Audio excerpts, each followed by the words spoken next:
প্রায় ৪,০০০ কিলোমিটার দূরে মধ্যপ্রাচ্যে যুদ্ধ চললেও এর সরাসরি প্রভাব বাংলাদেশে পড়ার আশঙ্কা তৈরি হয়েছে। অর্থনীতিবিদদের মতে বৈশ্বিক বাজারে অস্থিরতা তৈরি হলে বাংলাদেশের মতো আমদানি নির্ভর অর্থনীতি দ্রুত চাপের মুখে পড়ে। মধ্যপ্রাচ্য বিশ্বের অন্যতম জ্বালানি সরবরাহ কেন্দ্র, তাই এই অঞ্চলে সংঘাত শুরু হলেই তার প্রভাব পড়ে আন্তর্জাতিক বাজারে। জ্বালানি দাম বাড়লে কি হবে?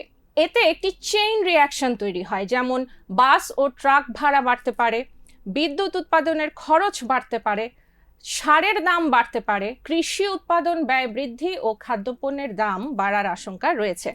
এর ফলে চাল, ডাল, সবজি সবকিছুর দামেই প্রভাব পড়তে পারে। যুদ্ধের পর ইতোমধ্যে জ্বালানি বাজারে অস্থিরতা দেখা দিয়েছে। ব্রেন্ট ক্রুড তেলের দাম ব্যারেল প্রতি $83 ছাড়িয়েছে। যুদ্ধের শুরু থেকে দাম প্রায় 10% বৃদ্ধি পেয়েছে। পরিস্থিতি অব্যাহত থাকলে তেলের দাম $100 ছাড়াতে পারে।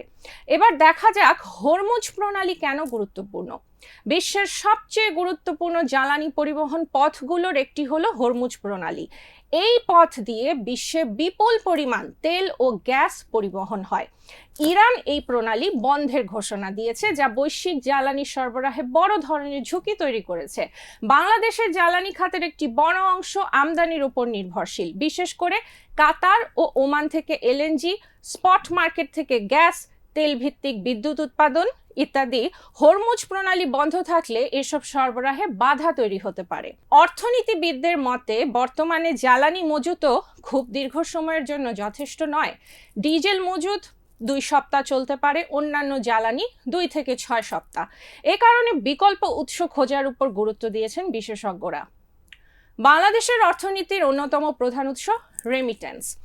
বর্তমানে প্রায় 1 কোটির বেশি বাংলাদেশি বিদেশে কর্মরত। এর বড় অংশ মধ্যপ্রাচ্যে যুদ্ধ দীর্ঘস্থায়ী হলে নতুন শ্রমিক নিয়োগ কমে যেতে পারে, ভিসা জটিলতা তৈরি হতে পারে, শ্রমবাজারে অনিশ্চয়তা বাড়তে পারে।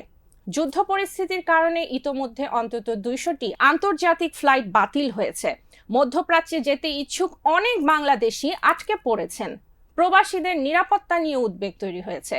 সরকার ইতোমধ্যে জ্বালানি সাশ্রয় নীতি গ্রহণের কথা জানিয়েছে।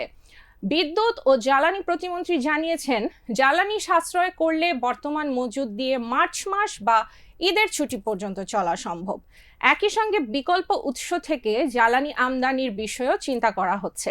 এখন দেখা যাক বিশেষজ্ঞরা কি পরামর্শ দিচ্ছেন। অর্থনীতিবিদদের মতে এখনই কিছু পদক্ষেপ নেওয়া জরুরি, যেমন বিকল্প জ্বালানির উৎস খোঁজা, আমদানি উৎস বহুমুখীকরণ, কৌশলগত জ্বালানি মজুদ বৃদ্ধি, অপ্রয়োজনীয় ব্যয় কমানো এবং নতুন শ্রমবাজার খোঁজা।